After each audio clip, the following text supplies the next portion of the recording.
Hi, my name is Milan Michalik, and I have been professionally involved in grading for about 10 years, especially in TV commercials.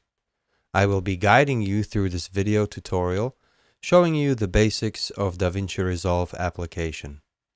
At the time of making of the tutorial, the DaVinci Resolve 11 was available. Other versions of this software may differ slightly from the one we will be working with, but I believe that the main points or the basics of operation remain the same across new and even older versions of this system. In this tutorial, I will cover the basics of work with the DaVinci Resolve application, as well as the basics of grading in general.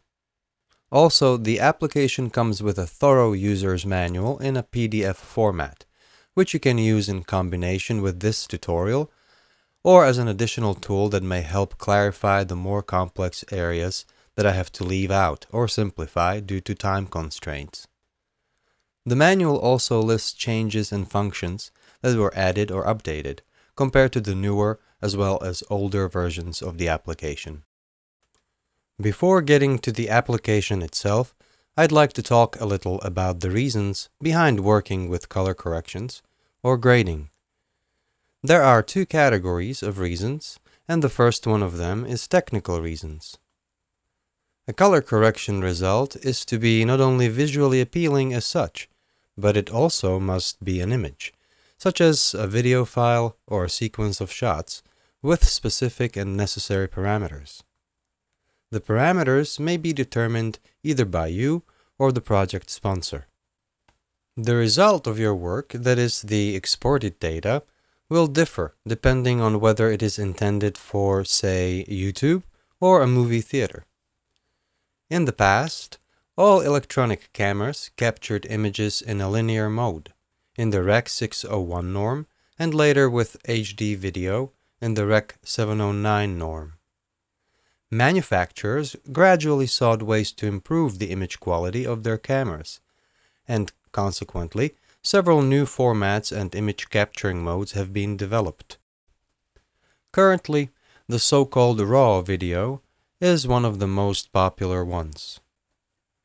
To simplify things, we can imagine it as data coming directly from the camera sensor, without any adjustments, which the camera normally performs when capturing video, for example, exposure, white balance, or the bit depth.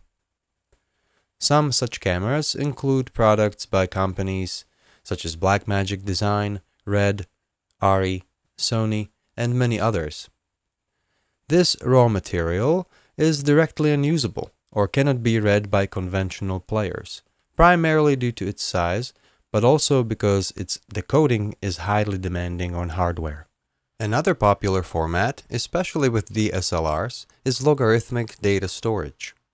This form of recording started to be used because most picture cameras were not able to store data with higher than 8-bit color depth. Also, the codecs used in such photo devices, as for example Motion JPEG or H.264, are limited to 8 bits. And 8 bits are often not enough, especially when we intend to make more significant adjustments to the image. Filmmakers therefore started to use logarithmic color space recordings in order to enhance the information density. Individual pixels thus have higher and therefore more precise values. If someone shows you a shot like this one, you probably immediately recognize that it has been stored in logarithmic space. A brighter image does get written into the file, but to correct the values, we can adjust it later, either by changing the gamma curve or with the LUT table. Put simply, a video that you import into grading often has a different format than the one you export after grading. The second technical reason is alignment of individual shots or scenes. You don't always manage to shoot so that the entire film is evenly exposed. Some shots are darker than others, some are more saturated, and at one point or another, you might have even made the mistake of wrongly setting the white balance. But you surely want your final video to be even, so that it doesn't discomfort the viewer by alternating lighter and darker shots filmed at the same location. there is no reason why the final film shots should differ. The second category are artistic reasons. Through color change, you help the viewer see an image the way you intended for it to look, according to your artistic aims. You can adjust an image to a warmer or colder effect. You can also significantly reduce the saturation and make an image sadder, or make it happier with higher saturation. Or you want to experiment and adjust the colors into complementary contrast. Another reason may be the need to highlight certain parts of an image. Say, your shot only lasts 2 seconds, but you want the viewer to notice a particular person or an object, which otherwise does not dominate the scene.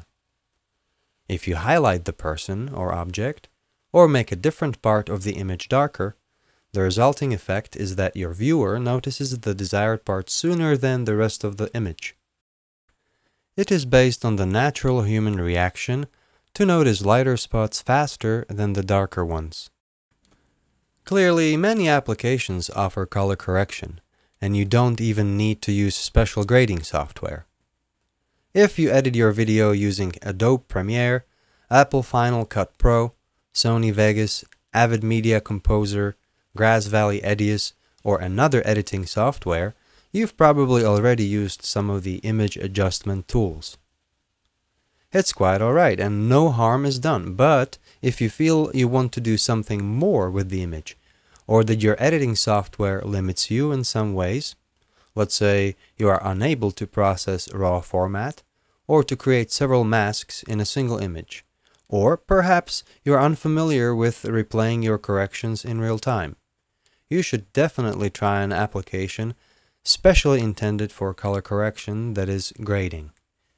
Such an application will surely offer you wider options and more comfort when working with color corrections. That's simply because it's the job it does. To conclude, in this lesson we covered the basic reasons for doing color corrections and also noted a few reasons why it is preferable to use a special grading program such as DaVinci Resolve.